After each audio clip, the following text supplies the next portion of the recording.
Do you have continuity or association plan for your business? Has anyone shared the concept of sustainability with you? What about the need to protect the rights of minority shareholders? What are those ingredients germane to having effective meetings? For these and many more, tune into Corporate Governance Platform every Thursday on MITV, your darling station, on DSTV 255 and UHF 43 at 4:30 p.m. Corporate Governance Platform is your best medium for informative and educative strategies for the practice of the corporate governance profession. Institute of Chartered Secretaries and Administrators of Nigeria, ICSAN, the hub of governance professionals.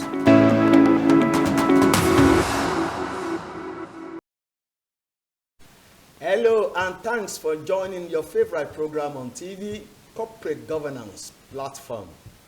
The program is proudly brought to you by the Institute of Chartered Secretaries and Administrators of Nigeria, ICSAN, the hub of governance professionals. And we are reaching you live from MITV in Lagos.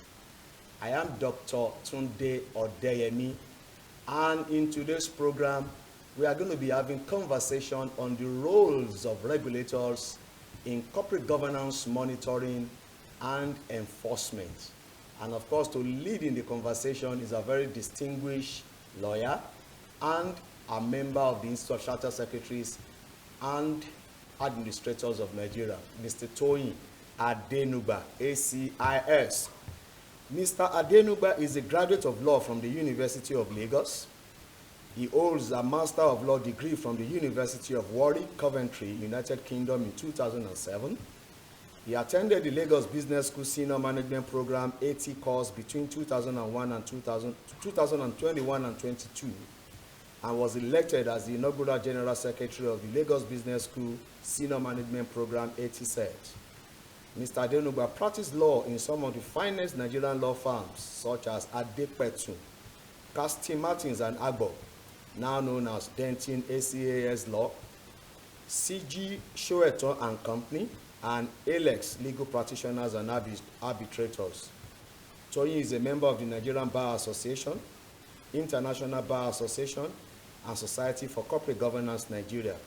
He is an associate Institute of Chartered Secretaries and Administrators of Nigeria, associate Toronto Center, associate Institute of Capital Market Registrars, fellow Association of Enterprise Risk Management Professionals, participant at the United States Securities and Exchange Commission, International Institute for Securities, Markets, Growth and Development.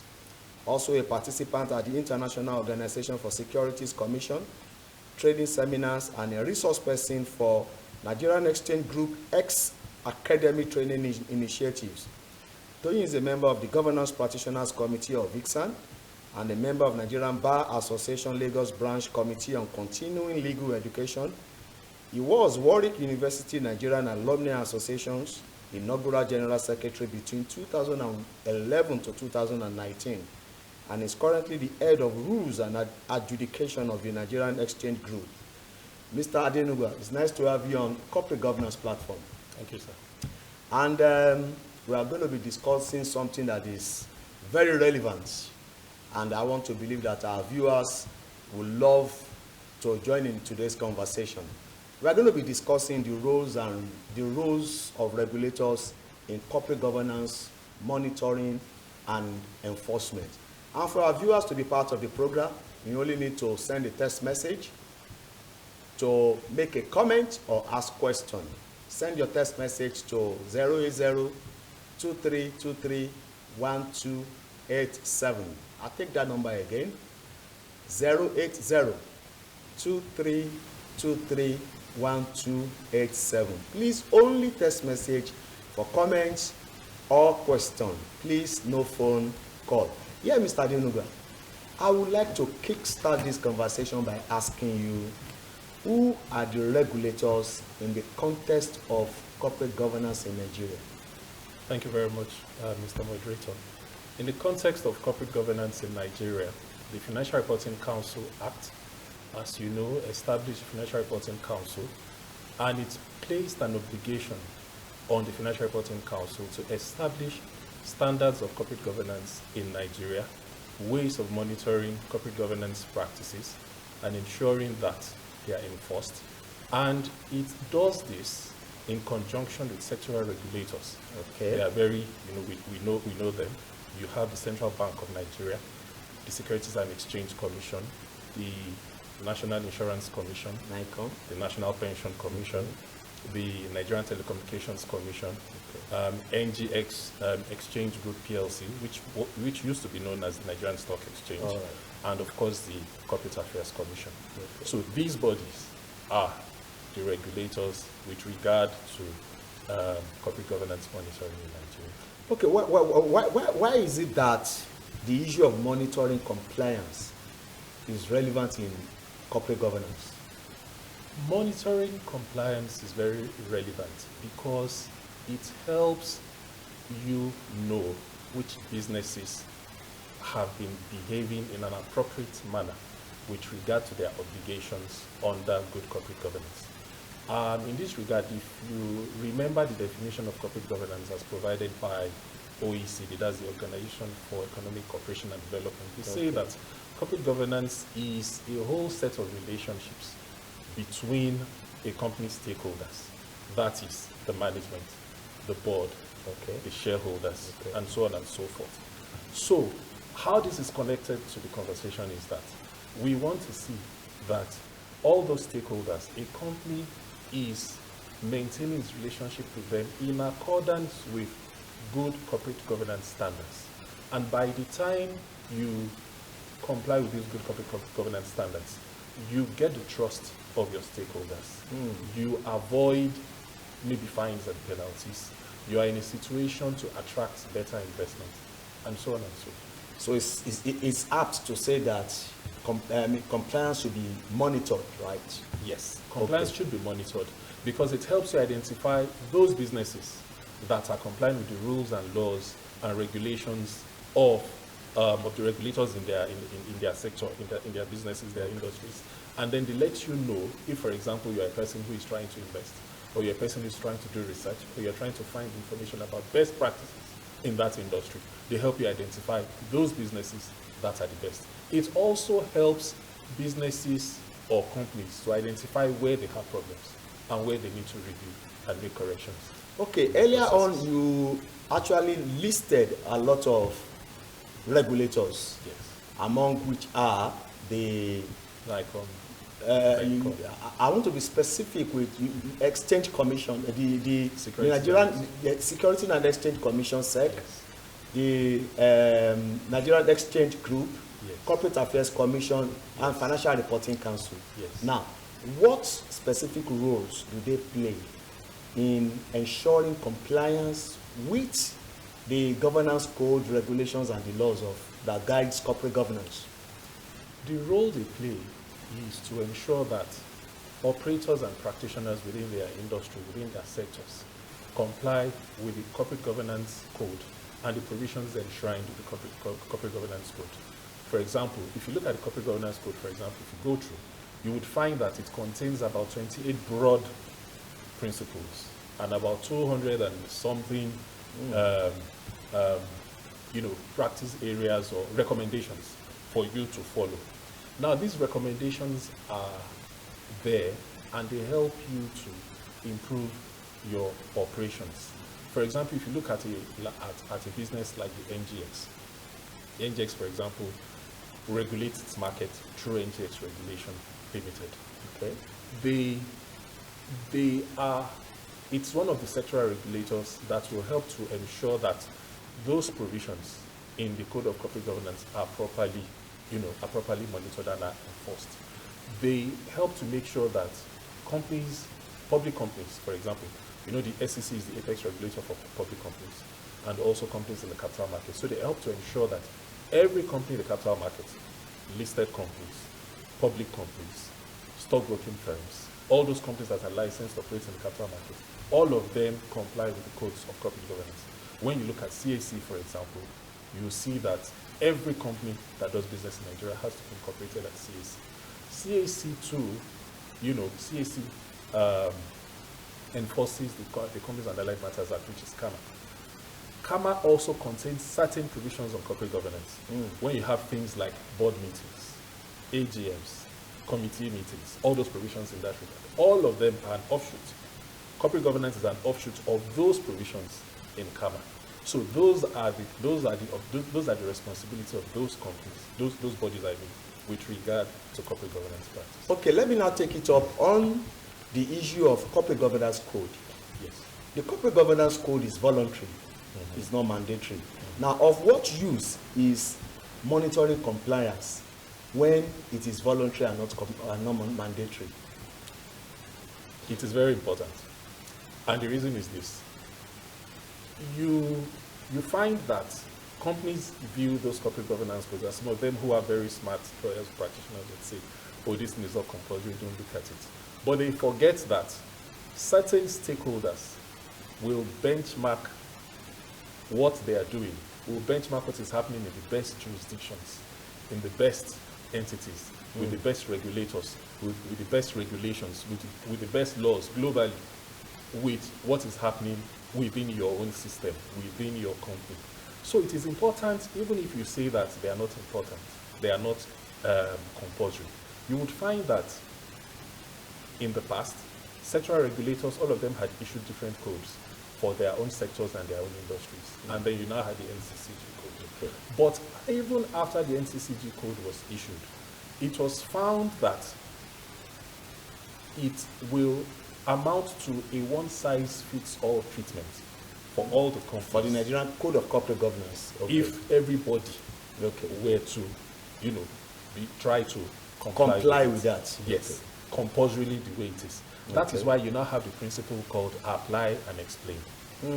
So the principle of apply and explain is that you will take the Code of Corporate Governance, you will apply to the best of your ability within your structure and your own, what you have in your business, your structure and your size and your operations and your industry.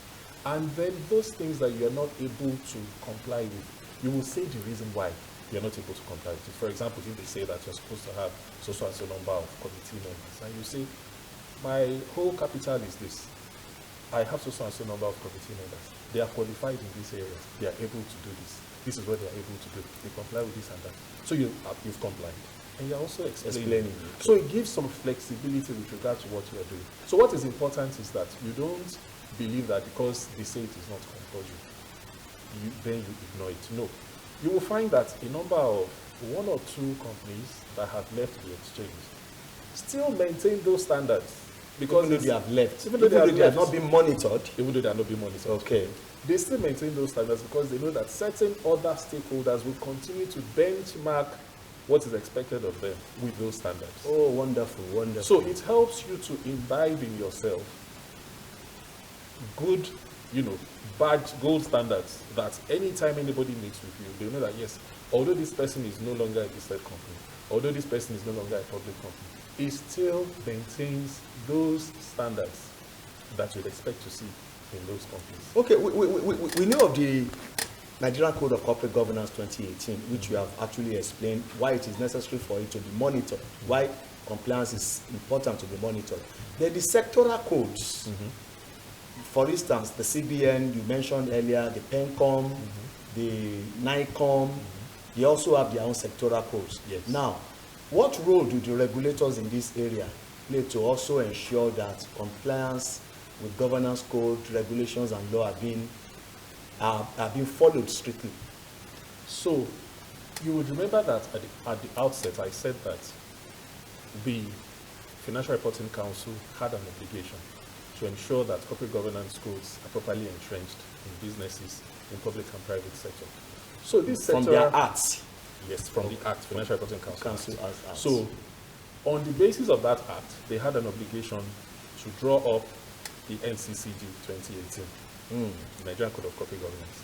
So what those sectoral regulators have to do is that they have an obligation to assist the Financial Reporting Council in enforcing the provisions of the Nigerian Code of Corporate Governance on practitioners and operators within their spheres of influence and within their jurisdiction and within their sectors and industries. That, simply put, is their responsibility. So they also, where necessary, they impose fines. Where necessary, they give warnings. Where necessary, they publish names of, entities that have behaved in the wrong way.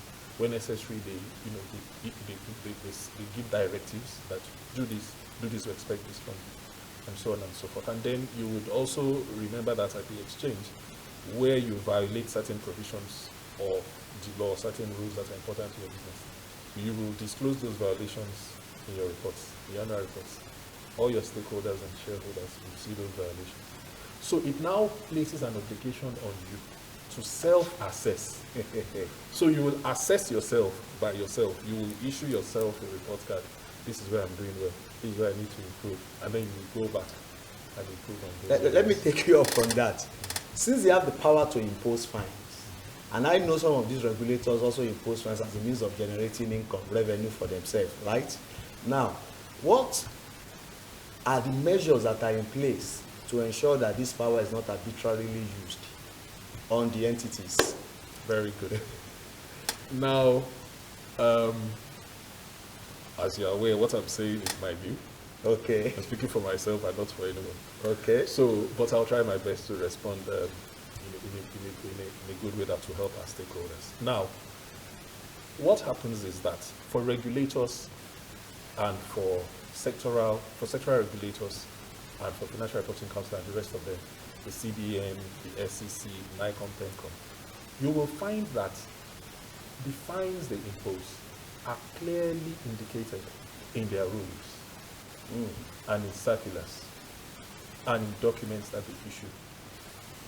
You will rarely find anymore a situation where a regulator will just pull up an arbitrary figure on his brain and say, you pay 15 million or you go and do this. No. Every rule violation, every malfeasance, every type of misbehavior in the market, they have tried as best as possible to capture them in their codes and their regulations. Such that it will be hard for you to find a violation that has not already been provided for. And even where those kind of violations have not been provided for, there will not be any arbitrary imposition of fines. So, where a person has violated a rule, for example, a rule says anytime you enter the TV station, you must switch on the AC. And then the person enters the TV station and doesn't put on the AC. The fine is 5,000 naira. Every day you fail to pay the fine, you pay 100 naira in addition to the fine. Oh. So there are specific mentions of the amount of fine you will pay. At the NGX, for example, let me put it around the points. At the NGX, for example, we have a policy on fines that anything you generate by way of fines, there are specific things you can only spend them on to improve market development, to improve stakeholders' engagement and education and investor education, to improve our operations at the NGX, for example. There are specific things you can only spend it on. Okay. So you can't spend it on bonuses. The fund is also to make the industry better. To improve the industry. Okay. You pour it back in the industry. But can there be warnings before fines? Definitely. Okay. And it's also specified in the rules. It may not be specified in the rules, but it may be specified in the internal processes of those sectoral regulators. Speaking for NGX, for example, we have a procedure where for our issuers and trading license holders, when it's getting close to when we're expecting certain reports from you, we send out certain blast information and telling you that your report is due in 2 weeks' time, in 1 week's time, something like that, so that you do not forget, and then you do not fall you do not violate the rules, exactly. And then you have a fine imposed on you. And then we do something that many people do not do. Okay. Sometimes instead of imposing a fine on you, we will tell you to come and attend a training that will make you better understand your obligations if the situation is that you do not understand. Paid training. So instead of paying us a fine, you pay for that training. You pay a very discounted amount for the training. Thank you very much for that explanation. Yes. But is there anything that, is there any attempt by regulators in order to make compliance easy by introducing, technology, the right technology, appropriate technology for the companies that they are regulating in order to make compliance easy? Very, we have such applications and technology in the market. You know that NGX Nigerian Stock Exchange has been at the forefront of technology, business technology. So we have what you call regulatory technology tools. So they are called, in brief, RegTech. Where you have FinTech and the rest of them. So you call them RegTech in regulation. So you have, the CBN has those kind of technologies where you are able to file your accounts and do financial analysis on the accounts you file. They have those kind of applications. At the Financial Reporting Council, they also have applications where you would use to register and do all kinds of things through their platforms. At the CAC, you also have the Companies Incorporation portal that helps you to do incorporation instead of having to go and queue and line up to do your incorporation and all of that. So, in addition to that, at NGX, where I work, we have what you call the X-Issuer. So the X-Issuer is the issuers portal, through which our issuers, that's listed companies, file their reports, file notices to the public, and through which they are able to provide responses where the exchange says, what is your view on this? Inform the market about this. There has been a rumor about this. Inform the market about it, and so on and so forth. It helps to avoid things like information asymmetry. In the distant past, you had situations where people would have brought some information to the markets, and then people are not aware of what is happening at the exchange, and they go about formulating things that are wrong. So once that thing is provided through the portal, it goes at the same time into the market, and everybody sees it at the same time. Fantastic. Yeah. I'm very sure as NGS is doing it, other regulators are also, they have their own right technology to do it. Yeah. Now, I've been expecting comments and questions on this beautiful conversation, but I'm here to get one. So if you are just joining us, it's Corporate Governance Platform, and we are discussing the roles of regulators in corporate governance monitoring and enforcement. And I have Mr. TOYIN ADENUGBA ACIS in the studio leading in the conversation. So if you have questions or comments, please kindly make it available via SMS, text message only, to 080-2323-1287. The number again is 080-2323-1287. Now, while we are waiting for comments from our viewers, there is this concept, box ticking. I want to ask a question on that. What does the term box ticking mean in the context of compliance? Box ticking is simply an automatic manner of complying with regulations. Okay, this is what I mean by automatic. If, let's say, for example, let's use the 10 Commandments, for example. Okay. 1, 2, 3, 4, 5, 7, 8, 9, 10, and it says, thou shalt not this, that. And you just go and start saying, I didn't do this, I didn't do this, I didn't do this, I didn't do this, I didn't do this. Meanwhile, there are certain things that you ought to have done in addition that would have made your declaration of not doing A, B, and C stand on a much firmer footing. What it means is this. Box ticking is only a means of generating data. So I've complied A, B, C, D, and E. But what is important is that have you imbibed and entrenched those regulations, those corporate governance standards within your system? If, for example, we say you must hold, as a PLC, you must hold 4 quarterly meetings, 4 board meetings in a year.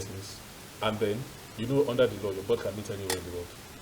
So, and then, because your directors met in Dubai for shopping, they sit down for 3 minutes. Okay, we had the board meeting, we drink their champagne and they go. Who is going to prove that they didn't meet? However, have they imbibed the culture of sitting down, sending down notices, drawing up a good agenda at a meeting, discussing important issues?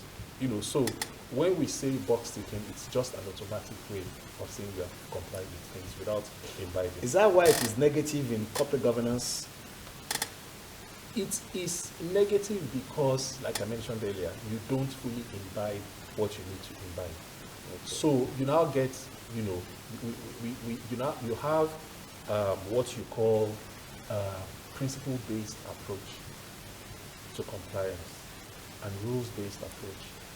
Principles-based approach to rulemaking and rules-based approach. Principle-based approach is that we tell you something, we give you principles, like the principles of the Code of Corporate Governance. Okay. And then it is flexible enough for you to apply them and explain where you have not applied. It's flexible enough for you to be able to bring it and get your accommodate, situate it appropriately within your business structure, your size, and your operations, as opposed to a one-size-fits-all example that rule-based approach does. So that is why box ticking, which is basically like just ticking the rule-based, box. You understand? is not as good as the other type. Okay, thank you very much. That was fantastic. Now, how would you rate regulators, Nigerian regulators, when you compare Nigerian regulators with regulators in the advanced countries in terms of efficiency? How would you rate Nigerian regulators? I would say that Nigerian regulators are faring well if you consider our circumstances, our economy, their funding, stakeholders' expectations, sophistication, and so on and so forth. And I will also say that they're usually, the ones I have dealt with, they're usually willing to receive constructive criticism such that they are able to improve their processes and procedures. They're also willing to collaborate with stakeholders that are willing to work with them. Anytime you find people who are willing to cooperate with people who know better than them, who are able to get better, provide means of doing things better than they do it, and they are willing to work with those people, it is rare for those kind of regulators not to do well. So that is my view. Of course, they have their own shortcomings. So, thank you very much, Mr. TOYIN ADENUGBA. We can't take more questions. I've loved us to continue with the conversation, but we are limited because of time. And that is going to be a wrap on corporate governance platform. Thank you very much, Mr. ADENUGBA, for coming on the show and for sharing your thoughts on the roles of regulators in corporate governance monitoring and enforcement. We invite you to join us next week, same station, same time. And on behalf of my producer, Adegboye Galabiran, and my technical director, Abib Adejobi, I am Dr. Tunde Odeyemi, saying bye for now.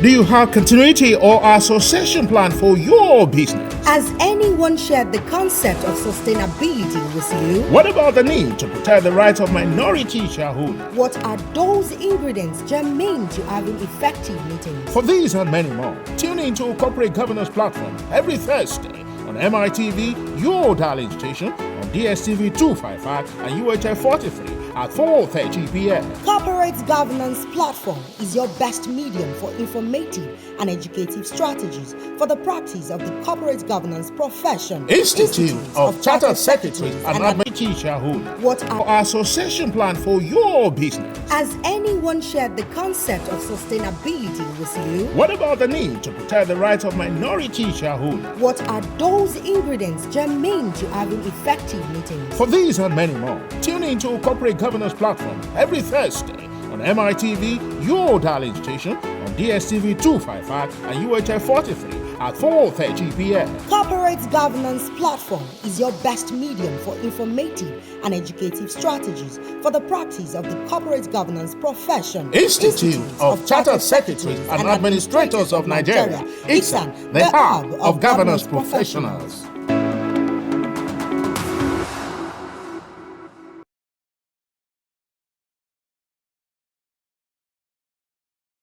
This is what Father wanted.